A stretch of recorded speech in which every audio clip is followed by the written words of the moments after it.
Welcome to Your Thoughts, Your Reality with Michael Cole, the podcast that shines a compassionate light on the journey of veterans battling through life's challenges. Michael is a dual elite certified neuroencoding specialist in coaching and keynote training presentations, dedicated to guiding military veterans as they navigate the intricate pathways of post-deployment life. Join him as we delve into the profound realm of neuroencoding science, empowering these brave individuals to conquer universal battles, procrastination, self-doubt, fear, and more. Together, let's uncover the strength within you to re-engage with families and society, forging a new path forward.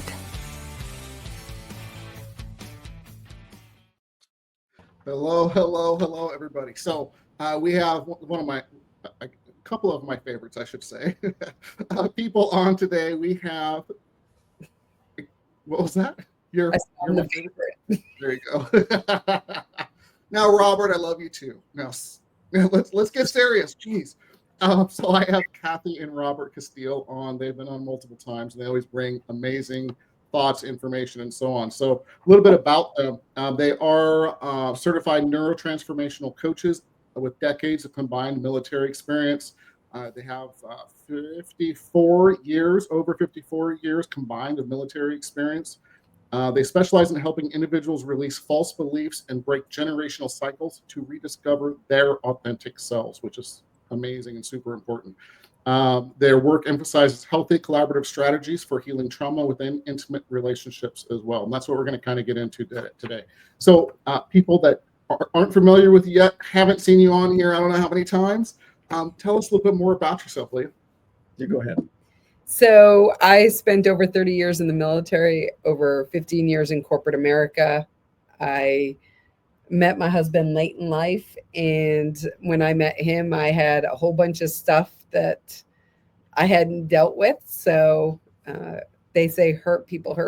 So I didn't really know how to live my best life with my husband. And I knew that's what I wanted.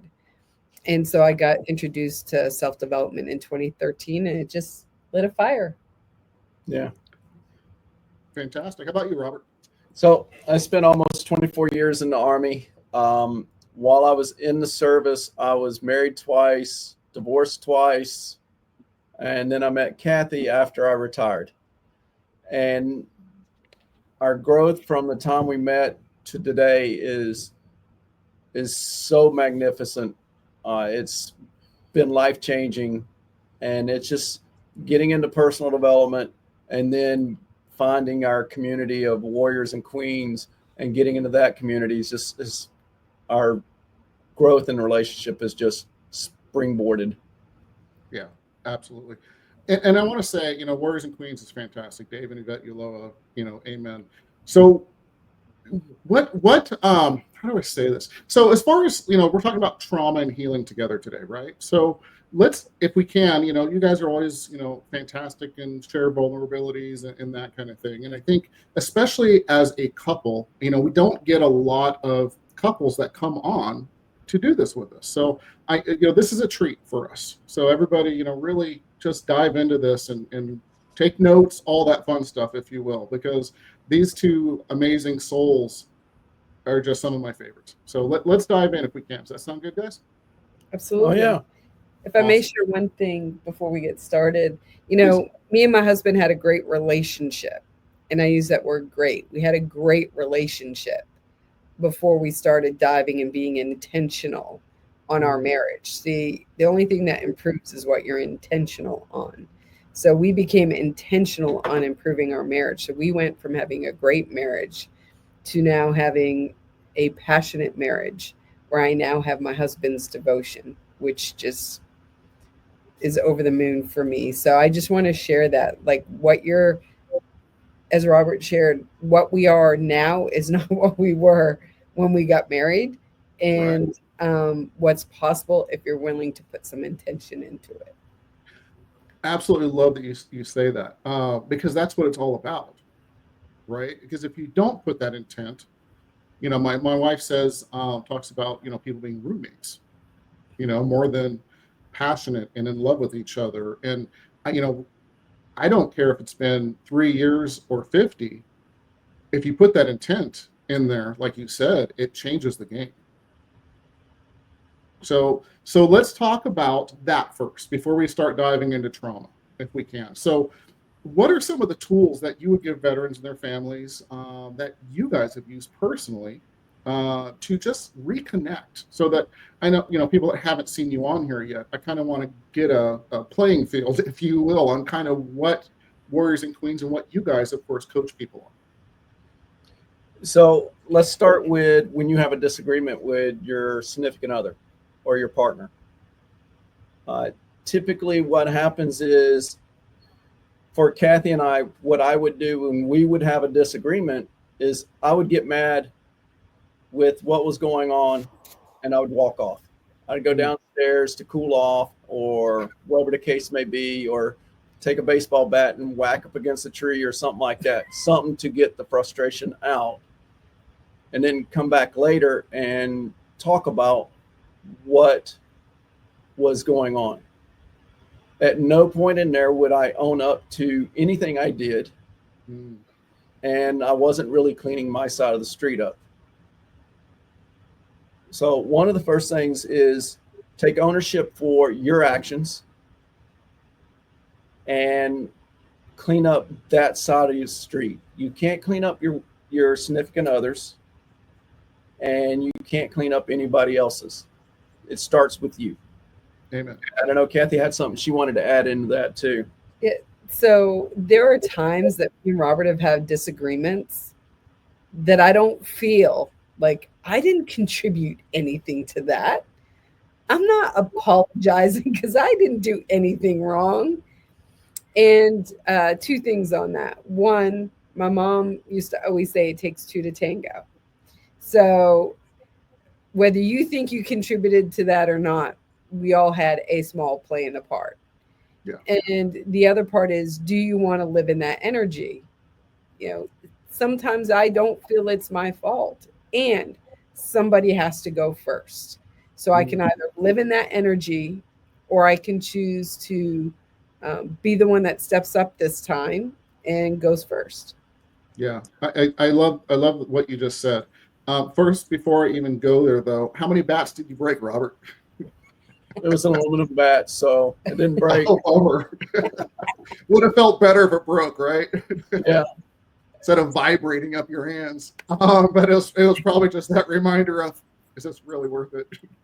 Exactly. Yeah. So Cathy, with what you said, someone needs to, go first, take responsibility to some extent. I mean, again, it takes two, and I agree 100%, because usually it's something, and then somebody takes offense for whatever reason, or is hurt by it, really. And sometimes you don't even know, especially as a man. It's like, what? What did I do? So let's dive into that a little bit. What are some of the things that you would say you should be looking out for or notice during that conversation, especially if you are the one that was hurt or offended or whatever the case may be, to maybe control that or something? Actually, Michael, I would love to turn it over to Robert, because he had we had an awareness together, and if you would like to share, I think that would be great from a perspective, if you would like. Absolutely. Anybody, please. Yes. So when we would get in a disagreement, that I would get angry, I'd get frustrated at something that she said, and it's usually somewhere along the lines of communication and understanding what implied and literal communication is. I would say something. I am a literal communicator. Hey, go pick up this stone. Sometimes Cathy would imply something in there, and she would imply that I said that she's as smart as the stone. Just an example, when she did that, it was like, when have I ever said that to you? May I share the real story behind that? Yeah.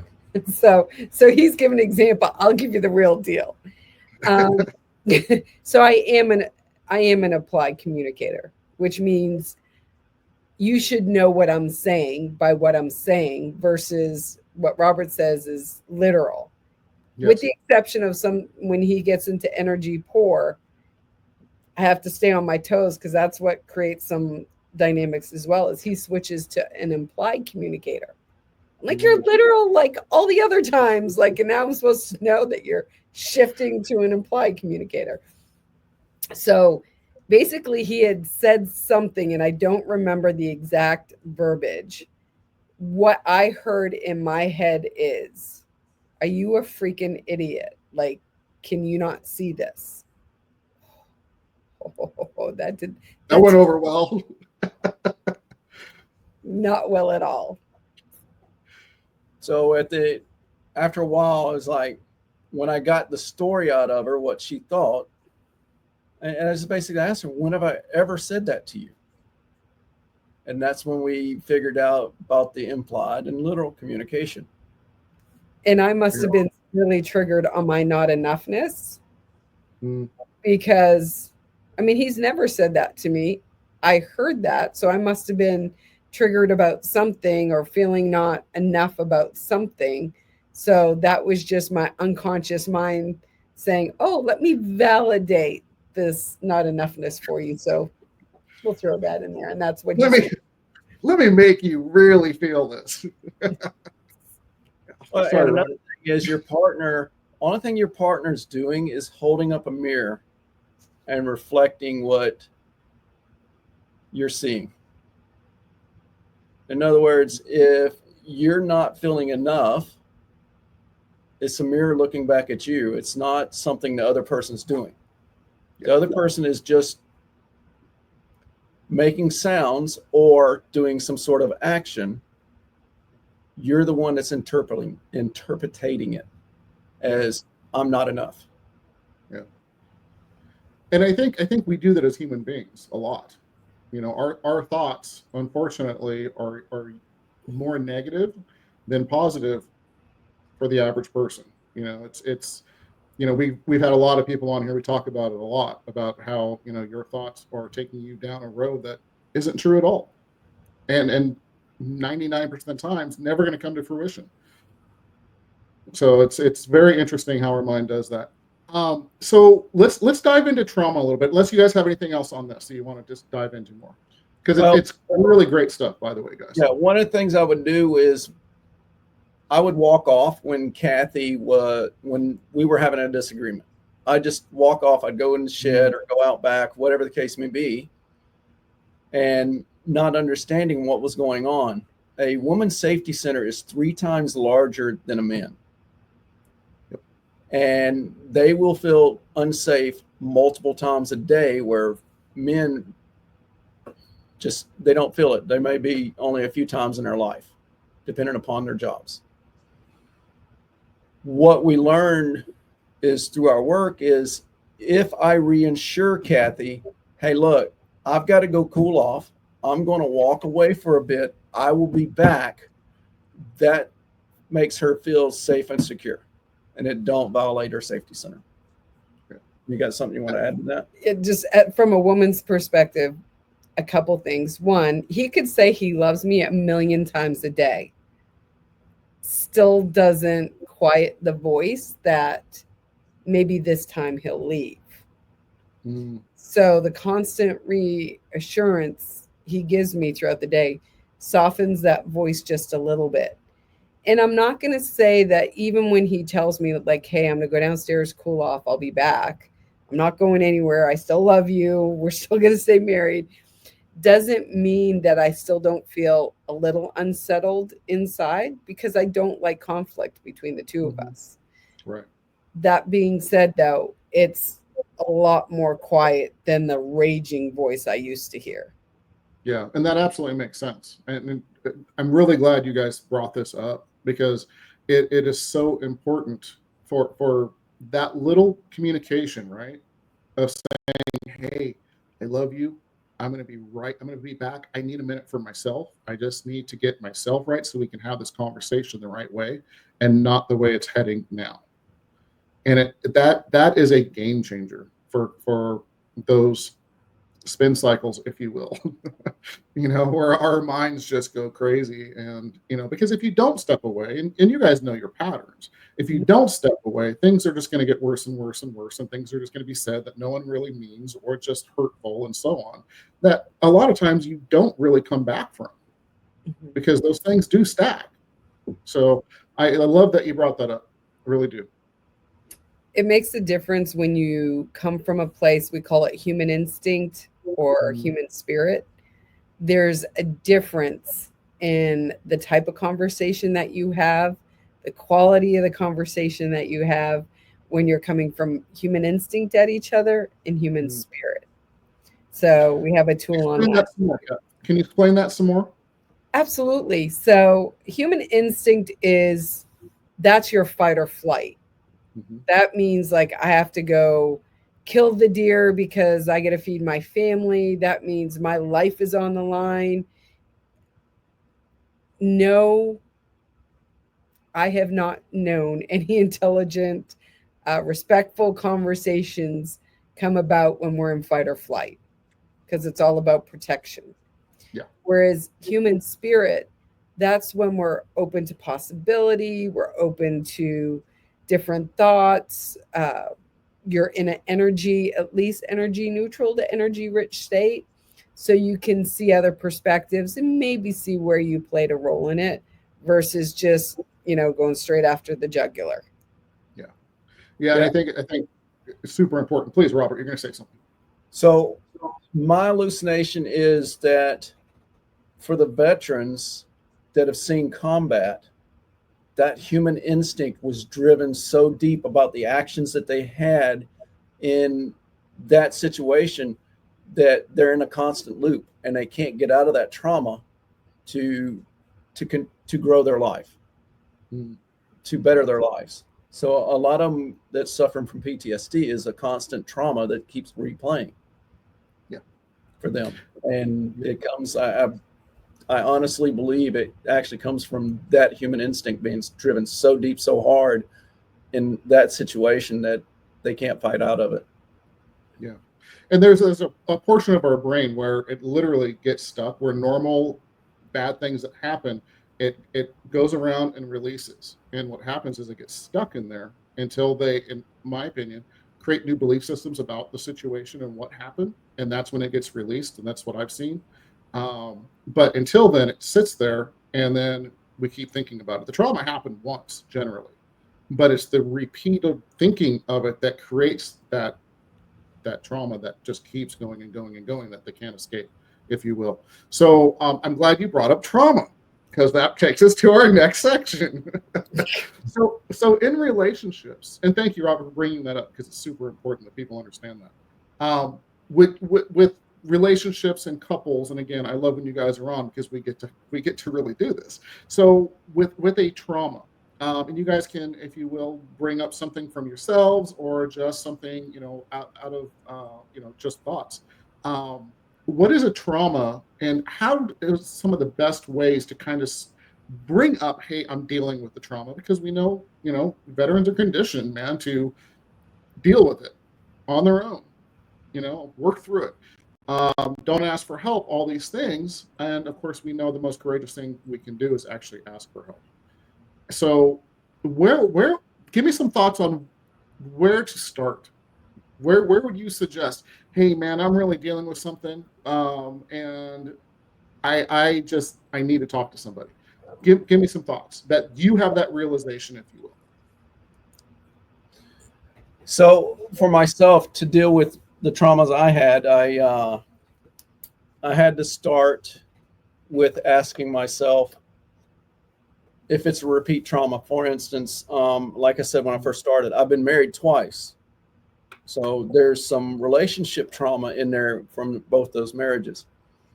And when Cathy and I were having challenges, we had to go back and, when's the first time that happened? When's the last time that happened? And just start walking it back. I might not remember the first time, but I can remember the last time. And then I can start digging back and keep going back in time until I find that first time and look at the situation that was going on and what triggered that. and then ask questions. What did I contribute? And could I have done anything differently? And clean my side of the street up. Yeah, I love that you said that, especially the part about how the last time and going back. And a lot of times these traumas were from childhood that actually come up later on that you don't even realize are there, right? There's times Susan and I will be talking and we'll just start talking about something and have these realizations of years and years and years ago, something that happened to us that we still are dealing with. So I love that you brought that up, that you start with the last one and work backwards. Love that, Robert.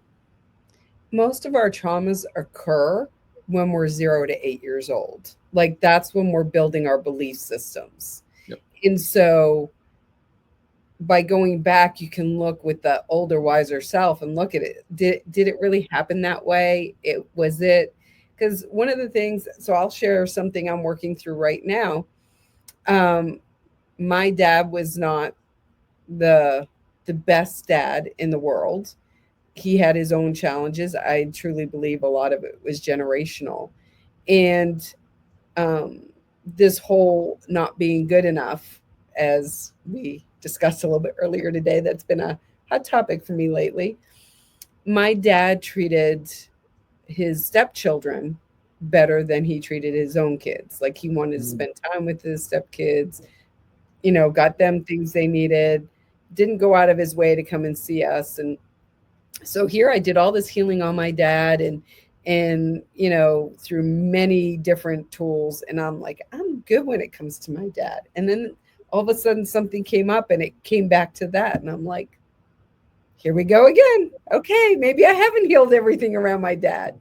So I say that to say that those traumas that happened during those times, different layers, like there were so many interactions you had from 0 to 8 that you created file systems on and that you believed unconsciously that meant something.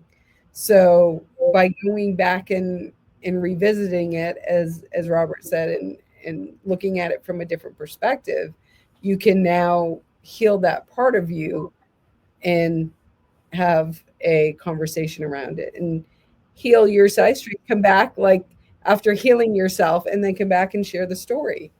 There's a great tool called the covenant conversation. I won't go into too much detail. If anyone wants to know more about it, reach out to us or to Michael and I'll be more than happy. It's being able to have a conversation with your spouse or significant other with zero judgment, bringing up things that happened as a child that you maybe had guilt and shame about or whatever. You start it under the umbrella of your covenant relationship through a prayer, agree that both parties agree that it's going to be a judgment-free zone. The other person doesn't speak till the other person's done. And then it's not an opportunity to defend yourself. It's just an opportunity for you to hear from someone's heart. And whatever shared in that conversation cannot be used at all, ever. You've all agreed that it will never be used against you. Absolutely love it. Those are the deepest, most healing conversations for both people, in my opinion. Okay, just in my opinion, because who doesn't want to be there for the other one they love? And when they can be, and it's non-judgmental, it's a free zone, if you will, and you just become closer. I really love that. And anybody wanting more information, please reach out, because literally it is one of the best things in a relationship there is. Just to go and be able to speak your true heart and be your authentic self. So, Robert, you're going to say something. Yeah, so a lot of the traumas we have, they create masks. And as we put them on, let's say Cathy and I have a fight, and then all of a sudden I feel belittled or whatever the case may be. All of a sudden I throw a mask on and I'm not acting the way I was before. I'm acting more feminine, now masculine. Well, it creates a mask, and then that trauma shows up again. All of a sudden, another mask comes on from something else. The good thing is these masks can be taken off by going back and reevaluating, relooking, and dealing with what was going on at the time. And once again, that process of when's the last time, and just keep walking it back until you find the first time it actually happened. And that's the easiest way I've found to deal with some of the trauma. May I add something to that? Absolutely. Healing is so important. And so what I want to share is not everybody's in a position where they're having a conversation with the other individual. So maybe you're in a relationship, but you're not talking right now. Or you're temporarily separated. Or one's away, one's deployed, one's home. Like there's some different dynamics. Or they've passed on. Or they've passed on. Yeah, great point, Robert. Thank you, my king. That's why I'm married to him. And it's called the Ho'oponopono prayer. And some people have heard it. And Dr. Len healed a criminally insane ward. Actually, he started with a ward and worked the whole facility, and healing the whole facility by healing himself with the patient's file. So what he did, this is no interaction with any of the patients. He had all their files set out on his desk, and he would go one by one. And the way the Ho'oponopono prayer is said is, I'm sorry, please forgive me, I love you, thank you. And so he would literally heal himself. He would read those files, relate to that individual, and heal himself in how he perceived that individual. And just by doing that over and over again with every patient, that facility then became the most, like, everyone turned around in it. And I was like, by the power of the prayer, the Ho'oponopono prayer. I've never heard this story. I know the prayer. I've never heard this. So there's three mindsets. There's the emotional, the mental, and the spiritual mind that all make up the physical mind, the physical body. So if you heal all three of those, you're healing your physical body. So it's just like phenomenal. So anybody that you are in disconnect with, or not talking, or have disagreements with, or words unleft said, this is the most phenomenal healing. And so circling back around to, sometimes you don't feel like you're at fault. When I feel like I'm not at fault and I'm like, somebody's got to go first, I just look at him and I will say, I'm sorry. Please forgive me. I love you. Thank you. That little bit, I'll tell you, it gives me the goosebumps to say it heals. We both get emotional. Yeah. So imagine what you could do for the relationships in your life. Yeah, absolutely. And Susan and I use it as well. It's absolutely just phenomenal. And can I just add to it just a little bit more? When you're first starting to do it and you're not used to it, repeat it a couple of times to the person, looking them in the eyes, because sometimes it takes a minute for the softening to happen. That is something we found in the beginning, but absolutely phenomenal. God, I love you brought that up. We do it 3 times to each other. Oh, got it. Yeah. I'll do okay. it 3 times to Robert, and he'll do it 3 times to me. Yeah, I think we did that in the beginning, and then we literally, the softening happened quickly, and we didn't need to do it as many times. But yeah, fantastic, absolutely fantastic, absolutely love it. For our veterans that their battle buddy got killed in combat, or they've got some sort of trauma around one of their friends, something happened to, that's no longer with us, they can do that prayer with their spirit. And it will loosen that mask and loosen that trauma. And it's not going to happen in one time. It's repeatedly. But you can get over that and talk about the trauma. Talk about what happened. Because if you don't talk about what happened, it stays buried. Absolutely. You heal what you reveal. Amen. Amen. Hey guys, we are past time shocking. I know. We need to do a 4-hour, and then I can just separate it later on. Now, truly, I love doing the live shows just because it's just so genuine and just real conversations that come out. I didn't ask one actual question that I prepared, but that happens all the time. Especially with people that I know. It's just great, amazing, organic conversation with amazing souls. So with that said, we do own the place. So is there anything else you guys want to add before we do some of the closing stuff? No, I think that's enough for now. I mean, that's a lot to absorb as it is. So it is. So with that said, how do people reach you? Go ahead. They can reach us at our website. They can go to msmcoachinggroup.com, or they can email us, Cathy or Robert at msmcoachinggroup.com. Fantastic. So, I always do this to everybody. Can you give us 3 tips to get veterans and their families further faster? Absolutely. I think we're just going to go over the tools today. You can either do the hop. We call the Ho'oponopono prayer the hop for short. You can have a covenant conversation with your significant other. And you can even do it with your family members.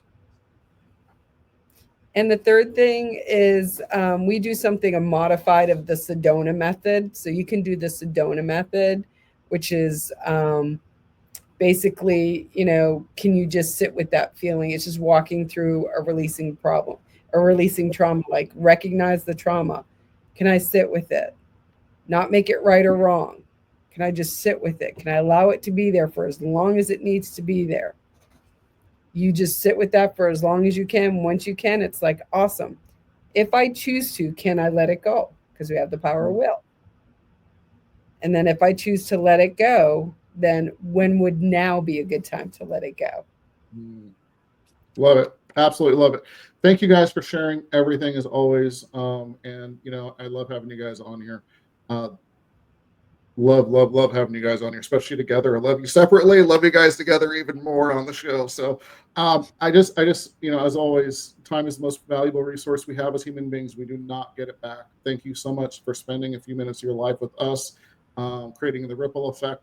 Of course, we always know that turns into a tsunami for good. So love you guys being on here and can't wait for the next time. Thank you so much. Thank you. We love you too. Love you too. Our pleasure.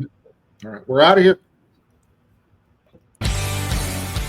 Thank you for joining us on another insightful journey of Your Thoughts, Your Reality podcast with your host, Michael Cole. We hope the conversation sparked some thoughts that resonate with you. To dive deeper into empowering your thoughts and enhancing your reality, visit empowerperformancestrategies.com. Remember, your thoughts shape your reality, so make them count. Until next time, stay inspired and keep creating the reality you desire. Catch you on the next episode.